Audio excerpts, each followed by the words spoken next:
বাহিরে আমাবস্যার গাঢ় অন্ধকারে অবলুপ্ত পৃথিবীকে এক রাত্রে শুধু কয়েকটি রহস্যময় শব্দের সাহায্যে চিনিতে হয়। কাদম্বিনীর চোখে ঘুম নাই। বিছানায় উঠিয়া বসিয়া কান পাতিয়া সে রাত্রির প্রত্যেকটি দুর্বোধ্য ভাষা শুনিতে থাকে। ঝিঝির শব্দ এমনই একটানা বিরামহীন যে থাকিয়া থাকিয়া আপনা হইতে তাহার শুনিবার অনুভূতি বিরাম নেয়। চেষ্টা করিয়াও যেন আর ডাক শোনা যায় না। ঘরের পিছনের নিম গাছটার পাতায় সহসা বাতাস দীর্ঘশ্বাস ফেলিয়া যায়। শুকনো আম পাতাগুলো উঠানের এক পাশ হইতে অন্য পাশে উড়িয়া যাওয়ার সময় যেন তাহার প্রতিধ্বনি করে। দূরে শিয়াল ডাকিয়া ওঠে। তাদের আর্ত কণ্ঠ নীরব হইবার পর বহুক্ষণ অবধি গ্রামের কুকুরগুলো চিৎকার থামিতে চায়। কাছেই কোথাও একটা পচা বীভৎস চিৎকারে রাত্রিকে কয়েক মুহূর্তের জন্যে কদর্য করিয়া তোলে। খানিক দূরে অদূরে বড় রাস্তায় গরুর গাড়ির চাকায় ক্যাঁচ ক্যাঁচ শব্দ ওঠে। গরুর গলায় বাঁধা ঘণ্টার আওয়াজ শোনা যায় এবং অতি অকস্মাৎ রাত্রির এইসব নিজস্ব শব্দকে ছাপাইয়া উঠিয়া কাদম্বিনীর সর্বাঙ্গ রোমাঞ্চ তুলিয়া দিয়া প্রতিবেশী রমেশ হাজরার কচি ছেলেটা কাঁদিয়া ওঠে। কাদম্বিনী থরথর করিয়া কাঁপিতে থাকে। তার বুকের মধ্যে ঢিপ ঢিপ করে, সর্বাঙ্গ ঘামে ভিজিয়া যায়। রমেশ হাজরার বউ ছেলে মানুষ, তার ঘুম ভাঙতে দেরি হয়। ছেলেটা অনেকক্ষণ ধরে কাঁদে। শুনিতে শুনিতে কাদম্বিনীর মাথার মধ্যে চেতনা নির্ভরহীন হইয়া যায়। একটা অদ্ভুত সমতুল্য অনুভূতির তরঙ্গায়িত হইয়া উঠিয়া তাকে এক পাশে টলাইয়া ফেলিয়া দিতে চায়। কাদম্বিনী সভয়ে চৌকির প্রান্তে দুই হাতে প্রাণপণ চাপিয়া ধরে। প্রকৃতপক্ষে রমেশ হাজরার ছেলেটার কান্না শুনিবার আশঙ্কাতেই বাসন্তী অমাবস্যার রাত্রিটি কাদম্বিনীর কাছে বিনিদ্র ও শব্দময়ী হইয়া উঠিয়াছিল। রমেশের বউ ছেলে হওয়ার সময় এখানে ছিল না, বাপের বাড়ি গিয়াছিল। মাসখানেক আগে 4 মাসের ছেলে কোলে সে ফিরিয়া আসিয়াছে। তার কয়েকদিন পরেই তার ছেলের কান্না কাদম্বিনী গভীর রাত্রে প্রথম শুনিতে পায়। আপনার অসহ্য মনোবেদনা নিয়ে কাদম্বিনী সেদিন ঘরের বাহিরে রোয়াকে মাদুর পাতিয়া নিঝুম হইয়া পড়িয়াছিল। গুরুপদ অনেক বলিয়াও তাহাকে ঘরের মধ্যে আনিতে পারে নাই। শেষে হাল ছাড়িয়া দিয়া খানিকক্ষণ তামাক টানিয়া কাদম্বিনীর পাশে বসিয়া ঝিমাইতে আরম্ভ করিয়া দিয়াছিল। এমন সময় রাত্রির নিস্তব্ধতার মধ্যে মাটির প্রাচীরের ওপাশ থেকে শোনা গিয়েছিল ক্ষীণ কণ্ঠের কান্না। কাদম্বিনী ধর্মর করিয়া উঠিয়া বসিয়া আতঙ্কে উত্তেজনায় দিশাহারার মতো স্বামীকে সজোরে জড়াইয়া ধরিয়াছিল। ওগো, খোকা কাঁদছে, শুনছ? ওগো, তুমি শুনছ?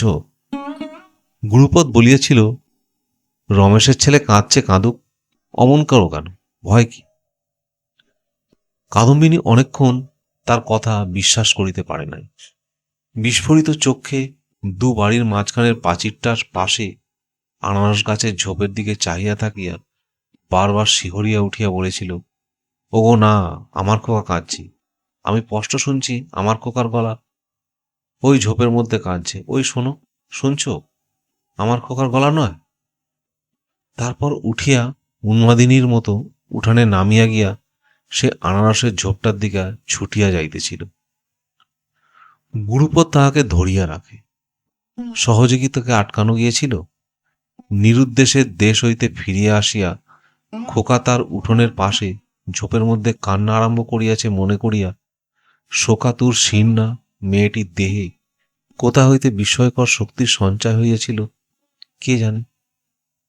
ছাড়ো, আমাকে ছাড়ো, নিয়ে আসি। ওগো, তোমার দুটি পায়ে পড়ে আমাকে ছেড়ে দাও। নদীর ধার থেকে খোকা আমার এত দূর এগিয়ে এসেছে, ওইটুকুও আসতে পারবে না? ছাড়া পাওয়ার জন্য বেশিক্ষণ স্বামীর সঙ্গে সে যুজিতে পারে নাই।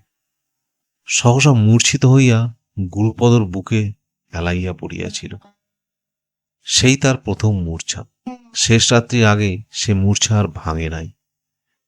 রমেশ হাজরার বউকেই ছেলে কোলে করিয়া উঠিয়া আসিয়া কাদম্বিনীর সেবা করিতে হইয়াছিল।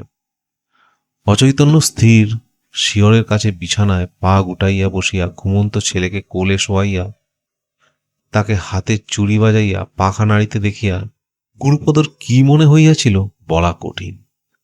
ঘরের আলোটা যে শুধু তার চোখেই নিষ্প্রভ হইয়া গিয়েছিল এটা ঠিক। গ্রামের জমিদার মহিপতি বাসক।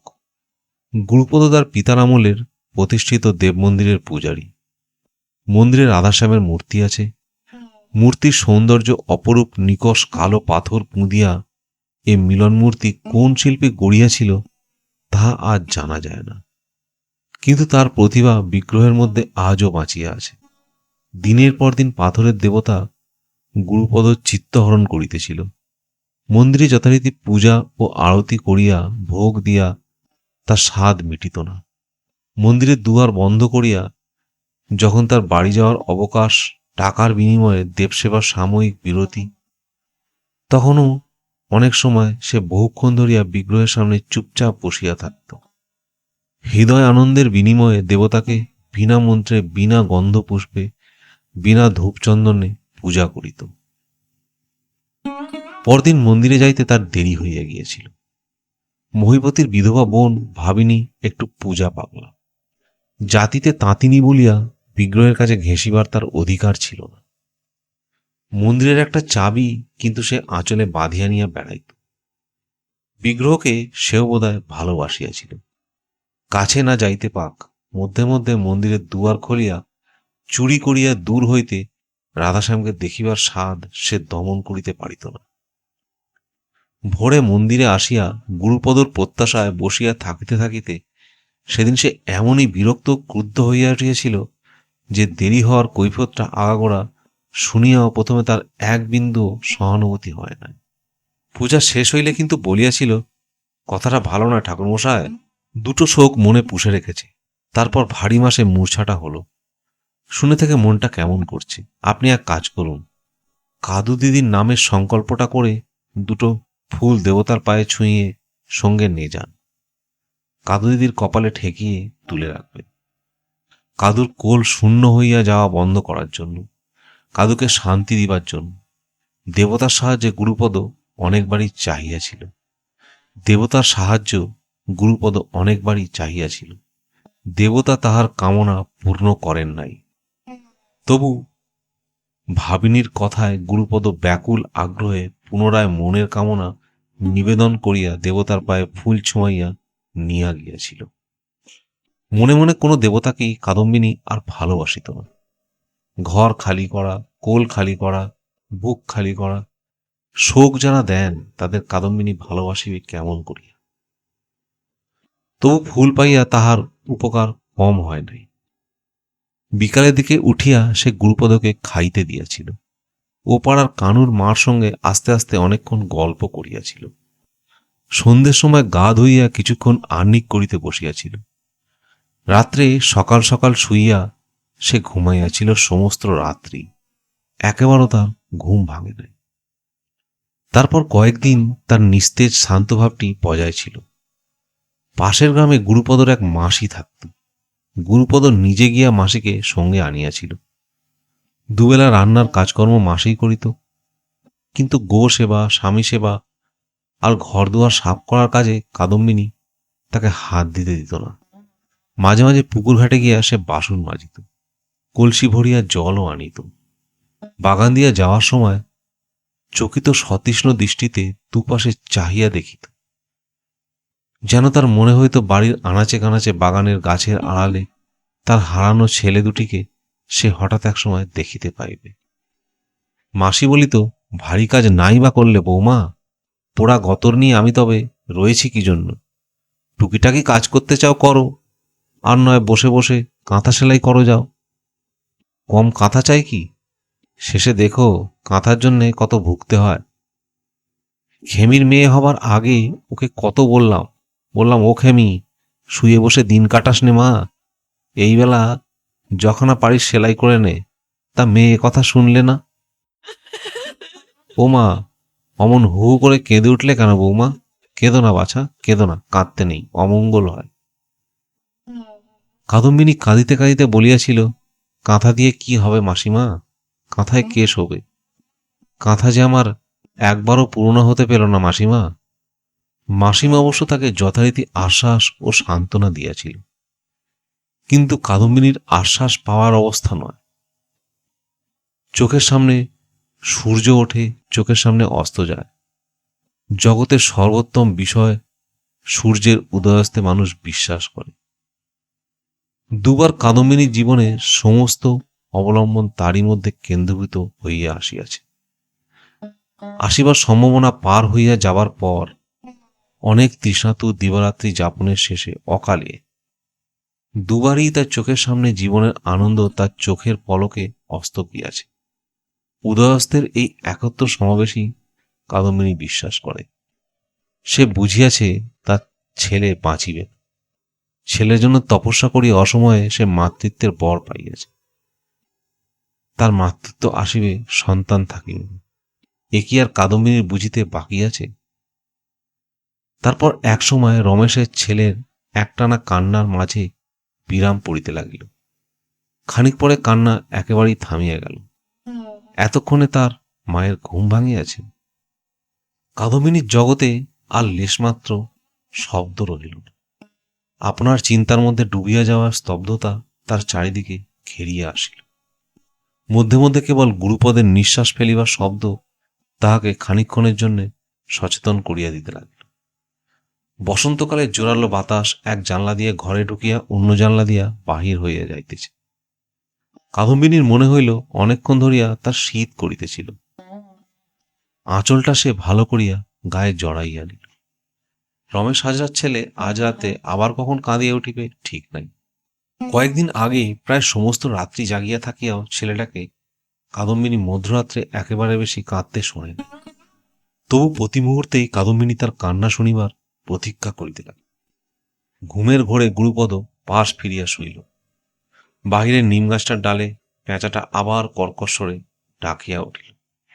হঠাৎ স্বামীর ওপর কাদম্বিনীর অভিমানের সীমা রহিল না। দুটি সন্তানকে বিসর্জন দিয়া প্রতি রাত্রে মানুষ কেমন করিয়া এমন শান্তভাবে ঘুমাইতে পারে সে ভাবিয়া পাইল না। তার মনে হইল গুরুপদ হয়তো কোনোদিন দুঃস্বপ্নও দেখে না। হয়তো ওর ঘুমের দেশেও তার খোকারা আজ পর্যন্ত একদিনের জন্য উঁকি দিয়া যায় নাই। হয়তো সোনার জ্যোতি ভরা সুখের স্বপ্ন ওর চোখে মুখে হাসি ফুটাইয়া রাখিয়াছে। কাদম্বিনীর বুকের মধ্যে জ্বালা করিতে লাগিল। এতকাল স্বামীকে সে দেবতার মতোই পূজা করিয়া আসিয়াছিল। প্রত্যেকটি সজ্ঞান মুহূর্তে স্বামীর সুখ বিচার চিন্তায় ব্যয় করিয়াছে। স্বামীর মুখের দিকে চাকিয়াই তার দুর্বিষহ মর্মবেদনা যেন নিমেষে লঘু হইয়া আসিয়াছিল। ধার্মিক সংযত দেব পূজক স্বামীর ভালোবাসা পাইয়া চিরদিন সে নিজেকে ধন্য মনে করিয়াছে। তার 12 বৎসরব্যাপী বিবাহিত জীবনে একদিনের জন্য স্বামীর প্রতি সমালোচনার ভাব তার মনে জাগে নাই। তবু আজ কাদম্বিনী সহসা তার প্রতি তীব্র বিদ্বেষ অনুভব করিল। তার কণ্টকসজ্জায় সুখনিদ্রায় নিদ্রিত মানুষটার উপর অশ্রদ্ধায় তার মন পূর্ণ হইয়া গেল। তার এই সংস্কার বিরুদ্ধ অভূতপূর্ব মানসিক বিদ্রোহকে বাধা দিবার কোনো চেষ্টাই সে করিল না। দিনের আলোয় সুস্থ মনে যে চিন্তায় ছায়াপাত হইলে সে শিহরিত হইত, এখন রাত্রিতে অন্ধকারে সেই চিন্তাকেই তার উদ্বেগ মথিত মন সযত্নে পোষণ করিয়া রাখিল। গুরুপদকে তার মনে হইল নির্মম স্বার্থপর। মনে হইল যে দুঃখ ভগবান দান বলিয়া এতদিন সে জানিয়া রাখিয়াছিল, ভগবান তাহা দেন না। গুরুপদই তার জীবনে বারবার এই সর্বনাশ আনিয়া দিয়েছে। দুবার তাকে শেলঘাত করিয়াও গুরুপদ স্বাদ মিটে নাই। পুনরায় সেই একই অভিনয়ের জন্য আয়োজন করিয়াছে। শয্যা ছাড়িয়া কাদম্বিনী মেঝেতে নামিয়া গেল। দুহাতের কনুই মেঝেতে স্থাপন করিয়া করতলে মুখ রাখিয়া সে যেন একটা শারীরিক যন্ত্রণায় শয্যা করিবার চেষ্টা করিতে লাগল। এইখানেই সেই কঠিন মেঝের উপর বিছানা পাতিয়া তার ছেলে দুটিকে সে শোয়াইয়া রাখিত। চৌকিতে গুরুপদ করিত শাস্ত্রপাঠ, কাজে তার মন বসিত না। 10 মিনিট পর পর ঘুমন্ত ছেলেকে না দেখিয়া গিয়া সে স্থির থাকিতে পারিত না। ঘুম ভাঙিয়া কখন ছেলে তার কাঁদিয়া ওঠে শুনিবার জন্য সারাক্ষণ উৎকীর্ণ হইয়া থাকত। শাস্ত্র পাঠ করে গুরুপদ যাইত মন্দিরে। মন্দির হইতে ফিরিয়া রমেশ হাজরার সঙ্গে বসিত দাবা খেলিতে। অনেক রাত অবধি হয় মন্দিরে বসিয়া থাকিয়া, নয় কারো বাড়ি আড্ডা দিয়া বাড়ি আসিত। তার ছেলের প্রাপ্য সময় ব্যয় করিয়া যে খাদ্য সে প্রস্তুত করিয়া রাখিত তাই আহার করিত। এমন নিশ্চিত গভীর নিদ্রায় দিন কাটাইয়া। তার ছেলে মরিয়া গেলে সান্ত্বনা দিত গুরুপদ। নিজের 2 ফোঁটা লোক দেখানোর চোখের জল মুছিয়া ফেলিয়া তাকে বুঝাইত, উপদেশ দিত। তার চোখের জলও মুছিয়া দিবার চেষ্টা করিত। ছেলের মরণে এতটুকু দুঃখ হইলে কি গুরুপদ পারিত? এই স্মৃতি কাদম্বিনীর চিত্তকে দহন করিয়া চলিতে লাগিল। এই স্মৃতি কাদম্বিনীর চিত্তকে দহন করিতে লাগিল সবচেয়ে বেশি। তার মতো তার স্বামী যদি পুত্রশোকে উন্মত্তপ্রায় হইয়া উঠিত, আর যদি সে স্বামীর শোকাতুর মূর্তি কল্পনায় আনিতে পারিত, মনের জ্বালা বোধহয় তার অনেকখানি জুড়াইয়া যাইত। কিন্তু সন্তানকে নদী তীরে বিসর্জন দিয়ে আসিবার পরেও গুরুপদকে বারেকের তরে আত্মহারা হইতে দেখিয়াছিল বলিয়া কাদম্বিনী স্মরণ করিতে পারিল না। তার মনের মধ্যে গুরুপদ মায়া মমতাহীন অত্যাচারী রূপ গ্রহণ করিতে লাগিল। কাদম্বিনী ধীরে ধীরে উঠিয়া বসিল। গুরুপদর ঘুমন্ত মুখখানি একবার দেখিবার ইচ্ছা সে দমন করিতে পারিতেছিল না। কুলুঙ্গির উপর দেশলাই ছিল। কাদম্বিনী প্রদীপ জ্বালিল। আলো প্রথমে তার চোখে সইল না। 2 চোখ টনটন করিয়া উঠিল। সে চোখ বন্ধ করিয়া দিল। বাতাসে প্রদীপ নিভিয়া যাইবার উপক্রম করিতেছিল।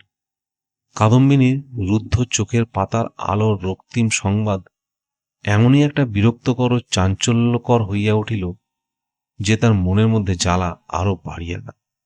চোখ মেলিয়া স্বামীর 12 বছরের দেখা মুখে এই আলোতে যে কি দেখিতে গিয়া কি দেখিবে ভাবিয়া তার একটু ভয়ও যেন করিতে লাগিল। চোখ মেলিয়া চাহিবার পরেও কিছুক্ষণ কাদম্বিনীর এ ভয় কাটিয়া গেল না।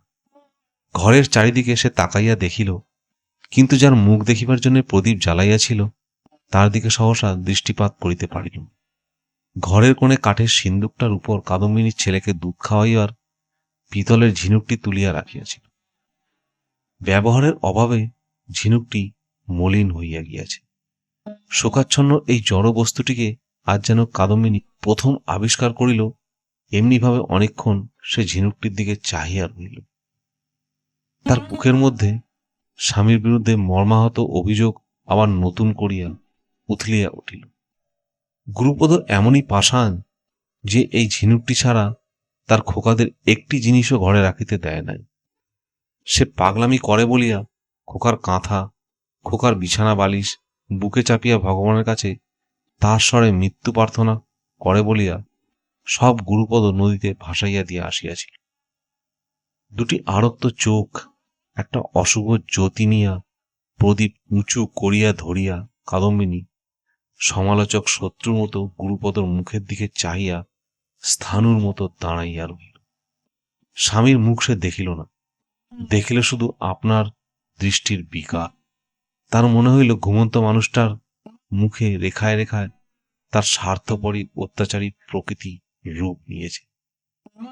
তাকে নিয়ে খেলা করিবার কৌতুককর স্বাদ মুখের উপর সুস্পষ্ট ফুটিয়া আছে।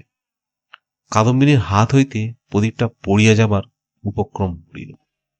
প্রদীপের তেল চকলাইয়া তার হাত বহিয়া বাহুমূল পর্যন্ত গড়াইয়া আসিল। স্বামীর মুখে আপনার বিভ্রান্ত চিত্রের আবিষ্কার তাহাকে মরণাধিক যন্ত্রণা দিতেছিল। তবু সে তেমনিভাবে দাঁড়াইয়া থাকিয়া পৃথিবীতে তার বাঁচিয়া থাকার একমাত্র অবলম্বনকে অন্ধ আবেগের সঙ্গে ভাঙিয়া দিতে লাগিল। বুঝিতে তাহার আর বাকি রহিল না যে বাকি জীবনটা তাহার এমনিভাবে কাটিবে। 1 মাসের মধ্যে শূন্য কোল তাহার আবার ভরিয়া উঠিবে। 6 মাসের মধ্যে কোল খালি করিয়া ছেলেকে তাহার গুরুপদ নদী তীরে রাখিয়া আসিবে। মেঝেতে লুটাইয়া মনের স্বাদে ধুলা মাখিয়া কাঁদিবার অবসরও সে পাইবে না। তার চোখ মুছাইয়া তার গলা ধুল ঝাড়িয়া গুরুপদ তাকে এই শয্যায় তুলিয়া লইবে। নদী তীরে পাঠাইয়া দেওয়ার জন্যে তার খোকাদের প্রত্যাবর্তনও সে রহিত করিতে পারিবে না। কাদম্বিনীর মন সমগ্র ভবিষ্যৎ জীবনের এই ভয়ঙ্কর ছবি ক্রমে ক্রমে এমন স্পষ্ট হইয়া উঠিল যে গুরুপদর মুখ তার চোখের সামনে হইতে মুছিয়া গেল। নিজেকে সে দেখিতে পাইল এই ঘরের মৃত্যুশীতল আবহাওয়ায় স্বামী বহুলগ্না পুত্রহন্তী রাক্ষসীর রূপে। শিশুর ক্রন্দনে মুখরিত রাত্রিতে সে এক একটি শিশুকে আহ্বান করিয়া আনিতেছে আর গলা টিপিয়া মারিয়া ফেলিতেছে। জীবনে আর তার কোনো কাজ নাই, কোনো উদ্দেশ্য নাই। কাদম্বিনী সরিয়া আসিয়া পিলসুজের উপর প্রদীপটা নামাইয়া রাখিল। রমেশের ছেলের কান্নাকে উপলক্ষ করিয়া পরপর অনেকগুলি রাত্রি সে আপনার মৃত সন্তান দুটির সহচর্যে কাটাইয়াছে। তবু বাঁচিবার একটা ক্ষীণ স্বাদ গত রাত্রিতেও তার মধ্যে ছিল। এবার ছেলেটিকে বাঁচাইতে পারে এ আশা সে একেবারে ছাড়িতে পারে না। আজ আর আশা করিবারও তার সাহস রহিল না। ছেলে হয়তো তার বাঁচিতেও পারে। ভগবানের রাজ্যে অনেক আশ্চর্য ব্যাপার ঘটিয়া থাকে, কিন্তু আর ভাগ্য পরীক্ষার শক্তি কাদম্বিনী নিজের মধ্যে খুঁজিয়া পাইতেছিল না। যদি না বাঁচে, পলকে পলকে হারানোর ভয় বুকে পুষিয়া 6 মাস 1 বছর মানুষ করার পর যদি মরিয়া যায়, বাঁচিয়া থাকিয়া কাদম্বিনী তা সহ্য করিবে কেমন করি? সিন্দুকের উপর হইতে পিতলের ঝিনুকটির দিকে শেষবারের মতো তাকাইয়া লইল কাদম্বিনী। ফু দিয়া প্রদীপ নিভাইয়া দিল। গুরুপদর দিকে চাহিবার স্বাদ আর তাহার ছিল না।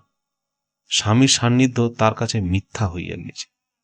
তার 12 বছরের ঘরকন্যা, তার 12 বছরের স্বামী পূজা আর তার 12 বছরের সুখ দুঃখের স্মৃতি ভরা এই নীড় অতিক্রম করিয়া সে যেন কোনো সুন্দরতম অর্ধচেতনার দেশে চলিয়া গিয়েছে, যেখানে আপনার অসহায় একাকিত্বের অনুভূতি ছাড়া মানুষের আর কোনো জ্ঞানই থাকে না। পূর্ণ চেতনার বাস্তব জগতে বহুবার পরিত্যক্ত ইচ্ছায় মানুষ যেখানে চালিত হয়। মন্দিরের চাবি গুরুপদ কুলঙ্গিতে তুলিয়া রাখল। চাবিটি হাতে নিয়া দুয়ার খুলিয়া কাদম্বিনী বাহিরে চলিয়া গেল। উঠানে দাঁড়াইয়া একবার শুধু সে ক্ষণিকের জন্য থমকিয়া দাঁড়াইল। তারপর আগাইয়া গিয়া সদরের দরজা খুলিয়া রাস্তায় নামিয়া গেল। এ পাড়ার মানুষ ভিড় করিয়া নীড় বাঁধিয়াছে। রাস্তার দুপাশে স্তব্ধ নিঝুম গৃহগুলো একটির পর একটি অতিক্রম করিয়া যাওয়ার সময় কাদম্বিনীর কান্না আসিতে লাগিল। এই সব গৃহের আদিবাসী প্রত্যেকটি পরিবারকে সে চেনে। কোন বাড়িতে তার মতো অভিশপ্ত একটি নারীকে খুঁজিয়া বাহির করা যাইবে না। পুত্রশোক এ পাড়ায় অজ্ঞাত না। হয়তো কোনো বাড়ির অন্ধকার কক্ষে পুত্র শোকাতুর জননী এখন অশ্রুপাত করিতেছে, কিন্তু তার ছেলের মতো অজ্ঞাত কারণে ঈশ্বরের দুর্বেদ্য অভিশাপে কার ছেলে আজ পর্যন্ত মরিয়া গিয়াছে? গর্ভে সন্তান আসিলে ওদের মধ্যে তার মতো কোন অভাগিনী জানিতে পারিয়াছে? সুস্থ সবল সন্তান তাহার একদিন তাহারই কোলে সহসা শুকাইতে আরম্ভ করিয়া 3 দিনের মধ্যে ধনুকের মতো পাকিয়া মরিয়া যাই। মন্দিরের সামনে প্রকাণ্ড দিঘি। দিঘির জলে অমাবস্যার রাত্রিতে উজ্জ্বলতর তারাগুলো ঝিকমিক করিতেছে। মন্দিরের সোপানে দাঁড়াইয়া কাদম্বিনী কিছুক্ষণ অভিভূতের মতো দিঘির বিস্তারিত শান্তির দিকে চাহিয়া রইল। তার মনে হইল মরিবার মতো প্রয়োজন ছাড়া এ দিঘিকে যেন ব্যবহার করিতে নাই, অপরাধ হয়। মন্দিরের দুয়ার খুলিয়া কাদম্বিনী ভিতরে প্রবেশ করিল। মন্দিরের কোথায় কোন বস্তু রাখা হয় কিছুই তাহার অজানা ছিল না। অন্ধকারে অল্প একটু হাতড়াইয়া পিতলের সবচেয়ে বড় কলসিটি কাদম্বিনী আবিষ্কার করিতে পারিল। কলসিতে জল ভরা ছিল। কাত করিয়া কাদম্বিনী জল ঢালিয়া ফেলিল। কলসি কাঁখে তুলিয়া আন্দাজে রাধাশ্যামের মূর্তির দিকে মুখ করিয়া সে মনে মনে বলিল, তুমি আমার 2 ছেলে চুরি করেছ, আমি শুধু তোমার একটি কলসি নিলাম, তোমার ক্ষমা চাই না। আশা করি আজকের গল্প খুব ভালো লেগেছে। গল্প ভালো লাগলে লাইক, শেয়ার, সাবস্ক্রাইব করতে ভুলবেন না। আর যদি আরও গল্প শুনতে চান তাহলে চ্যানেলের প্লেলিস্ট ভিজিট করতে পারেন। এরকম অনেক গল্প সেখানে পাবেন।